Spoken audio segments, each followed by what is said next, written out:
Welcome to Rise and Grind, where we talk about the things that will get us from where it is we are to where we want to go, where every day is day one of 365, where we keep that carrot dangled out in front of us with a goal which is so big that if we were to look at what it's going to take to get there, it may overwhelm us. But if we think of each day as day one, we're going to come at it excited.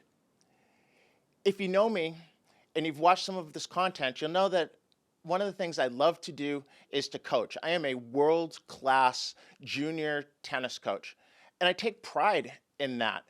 And one of the things that I've learned coaching world-class athletes is the absolute best don't compete, they win. They live in a world where devastation, domination of the competition, of the opponent, is what they think of more than anything else. They don't want to be in competitive matches.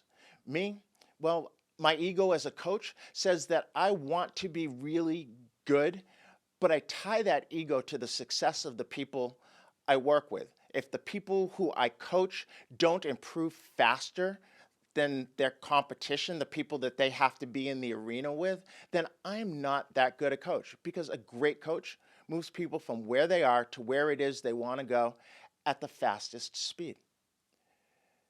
I look at within the world of sports some of the great icons, and within the world of business some of those legendary leaders who write books and get huge bits of money to speak in front of large crowds, and they all have this thing in common of they want to be the very best. They look at, well, if I can beat you in a certain period of time, how do I beat you faster? A good example of that might be Steffi Graf, who in her career, early rounds, she routinely beat people 6-love, 6-love, or 6-love, 6-1. And if she knew that generally she would be off the court in 35 minutes, something like that, playing an opponent, she would walk out there with a goal of, can I get off the court in 27 minutes with the win? That's how she operated. And that's how she became the person who had 22 Grand Slam singles, or still has 22 Grand Slam singles titles. Think about Jack Welch and General Electric, and when they were thinking about all the business they were in, and should they stay in certain businesses and should they get out, and they posed a simple question, which was, if we weren't in this business already, do we believe we could be in the top of the world? And that's like top 3 in the world. And if we can't, would we have gotten into the business to begin with?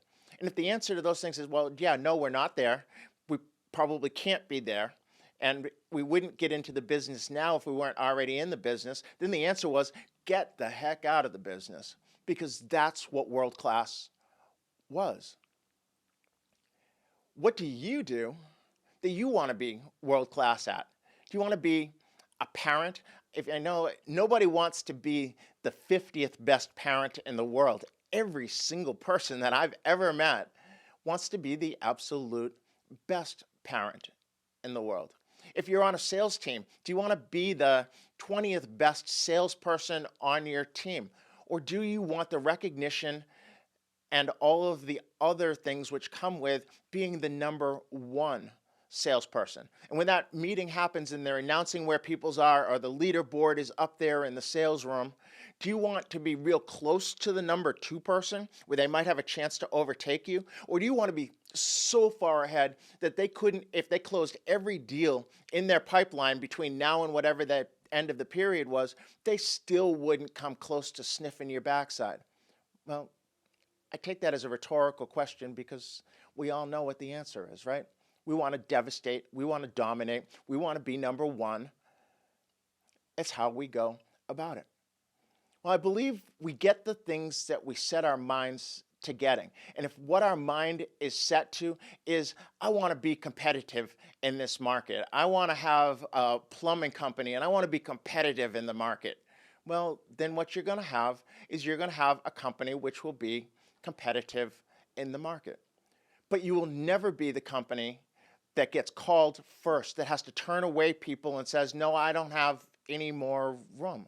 Because those positions are held by the people who have a philosophy which they're going to be the absolute leader in what they do. If you're number two, well, you might be able to position yourself against the number one. I think it was Avis at one point in time, says we try harder, as number two, we try harder. Well, that wasn't to be number two. That was their effort to overtake number one and be the absolute leader in the car rental industry. Because the other ones, well, they just don't stick around for very long. Please change your mindset.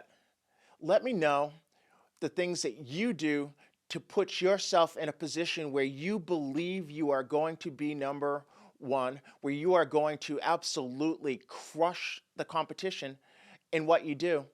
And I'll continue to share the things that I'm doing in my world to do the same.